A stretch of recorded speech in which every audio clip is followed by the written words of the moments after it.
Redação Novo Tempo de volta para você acompanhar a gente pelo rádio e pela televisão para esse último bloco de discussões aqui no nosso programa. Olha só, uma jovem que tem câncer fez um post na página dela no Facebook questionando o fato de ter sido acusada de apropriação cultural por usar um turbante. Tauane Cordeiro estava em um ônibus quando teve a atenção chamada por outras mulheres que declararam, ou melhor, que reclamaram do fato dela estar com o acessório, o turbante. A garota contou que usava o turbante, um elemento típico da cultura afro, para disfarçar o fato de ter perdido o cabelo por causa de um tratamento de câncer. O fato reacendeu as discussões sobre a apropriação cultural, que significa o ato de adotar elementos próprios de uma cultura diferente.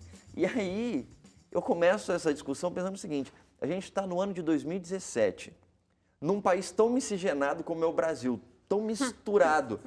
A gente está discutindo o fato de alguém usar um elemento de uma cultura diferente, como se isso fosse algum problema. É ou não é um absurdo? Primeiro porque a gente já é praticamente todos quase que afro, né? Afro-brasileiros. Então, se a gente fosse pegar só desse ponto aí, não teria por que proibir a gente de usar. A gente é afro-brasileiro, né? Não, mas isso, a gente está usando esse elemento do turbante, mas eu falo como um todo, né? De qualquer coisa que seja de uma outra cultura e você está usando para você mesmo no seu dia a dia, né? Tomar banho. Tomar banho. Tomar banho é de outra cultura. Vou parar de tomar então, porque, não é? Eu fico pensando dos assim... índios, eu não sou índio, não vou poder mais tomar banho. Cara, tem gente que até gostaria de fazer isso, Hélio Moura. Eu fico pensando o contrário, né? Essa pessoa que se ofendeu por ver uma pessoa branca usando um turbante, fico pensando o contrário. Quantas mulheres morenas de cor de pele escura e cabelo crespo a gente vê hoje em dia que têm os cabelos alisados e pintados de loiro, descoloridos? E a gente vai acusá-las de apropriação cultural? Ah, você quer ser uma alemã agora? Não, a pessoa não quer ser uma alemã, ela quer ter o cabelo alisado e pintado de amarelo. Qual é o problema? Ela quer fazer o que ela quiser com o cabelo dela, né? E a outra está usando um turbante para esconder a careca que está por causa do câncer. Independente de por quê. Foi um absurdo tão grande para mim que eu falei, gente... Mas isso geralmente acontece quando a gente tem uma cultura que de repente sofreu, que foi minoria, que teve todo um legado de dor, que teve que superar isso a duras penas. Então, para eles, essa cultura, seja no seu estilo de vestir, de cantar, nas suas músicas, é algo tipo, isso é meu, eu levo isso como um legado do meu povo. E o que você, que não tem nada a ver com essa conquista, que pertenceu talvez à cultura majoritária, você não sabe o significado que isso traz, que essa música traz, que esse acessório significa. Mas é de um egoísmo sem tamanho uma atitude dessa. É que eu fico pensando, para mim, essa questão de apropriação cultural, então, alguém usar um elemento de uma cultura diferente da sua, que é naturalmente sua, para mim deveria ser motivo de orgulho, eu acho, ao invés de se sentir ofendido. Por exemplo, eu sou de Itapetininga, no interior de São Paulo. Quem estiver vendo Itapetininga, um abraço para vocês aí. Lá orgulhoso. A gente tem bolinho de frango e a gente fala xé, credo, fala caminhandinho, andandinho, chuveninho. Se de repente alguém ouve a gente falando assim e gosta, sei lá, do bolinho de frango que tem na minha cidade lá, e a pessoa fala, nossa, eu vou começar a comer isso aqui todos os dias e vou começar a falar que nem você, porque eu gostei muito do jeito que vocês falam.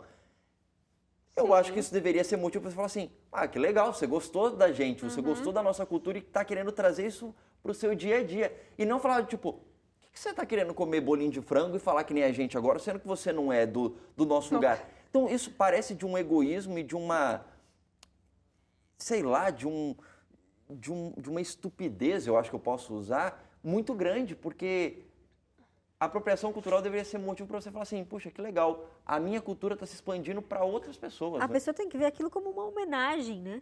Exato. E a gente vê, por exemplo, a gente conhece muitas pessoas que vão ser missionários e voluntários em outros países e se vestem de maneira diferente, por exemplo, na África, com aquelas roupas coloridas, bonitas. Aí você vê uma pessoa loira, diferente daquela cultura local, vestida com aquilo. Ela está fazendo uma homenagem para aquele povo e não uma apropriação cultural como uma coisa negativa. Não é negativa, ao meu ver também é positivo. Eu vejo mais como uma homenagem do que como uma apropriação de tipo, isso é meu, isso é seu, não deveria ser assim, cada um na sua. O mundo hoje é muito globalizado, a gente tem acesso a culturas de diferentes países, então, assim, essa troca de informação é extremamente benéfica, não é maléfica.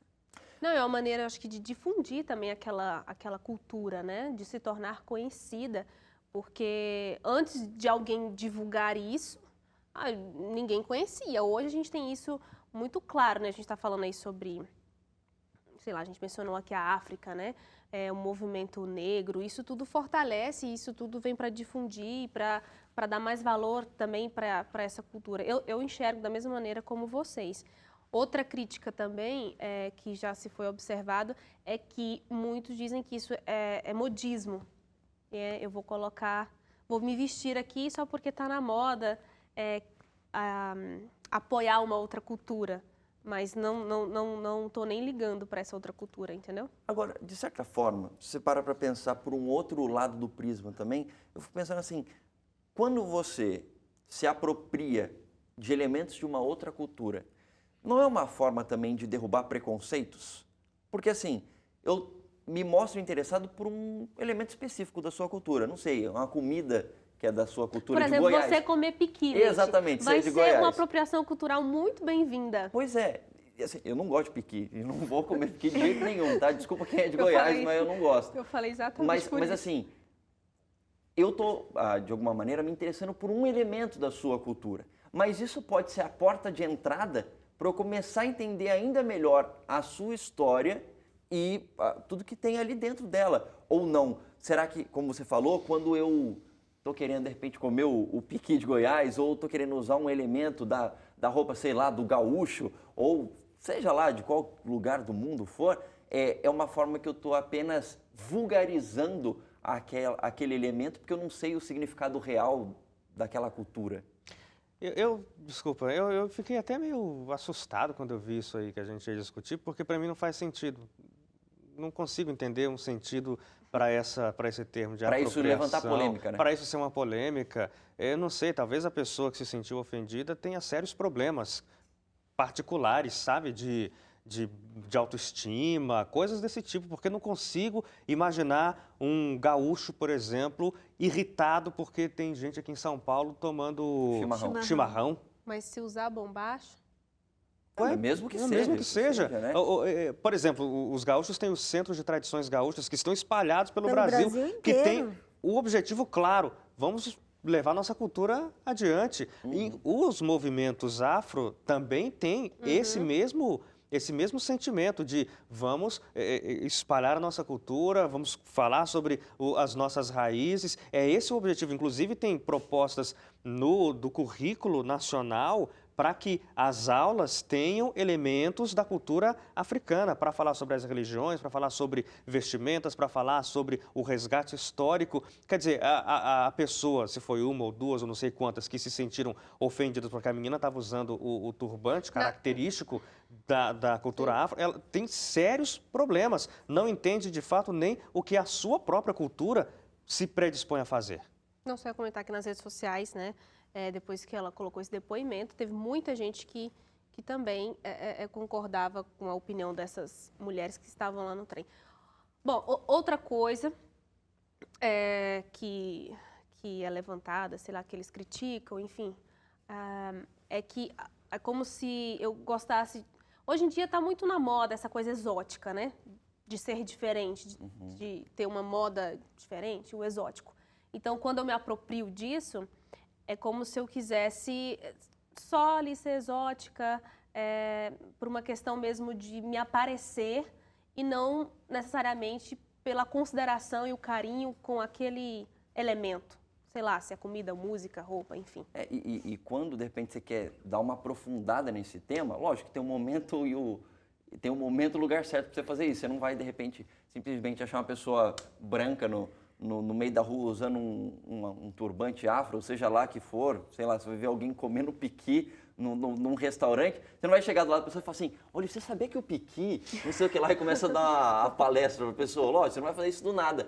Mas se é alguém que é, de repente, até próximo de você e começa a usar um elemento de algo que tem a ver com a sua cultura e você pode explicar algo a mais para essa pessoa, inclusive, é uma oportunidade para a pessoa expandir o conhecimento dela sobre uma cultura diferente. E isso faz, inclusive, como a gente já comentou aqui, com que preconceitos, barreiras caiam, etc.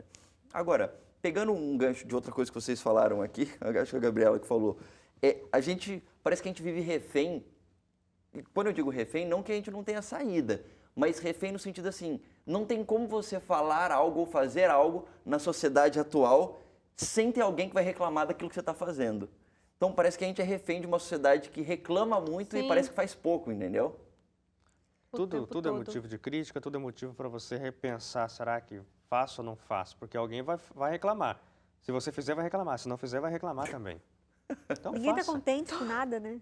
Eu vi Tome suas próprias decisões. Eu vi uma postagem de um site desses de notícias, assim, só que eles mexem com notícia e mexem com humor também. E eles fizeram uma postagem essa semana que eu achei muito sensacional, porque tem tudo a ver com isso que a gente está falando.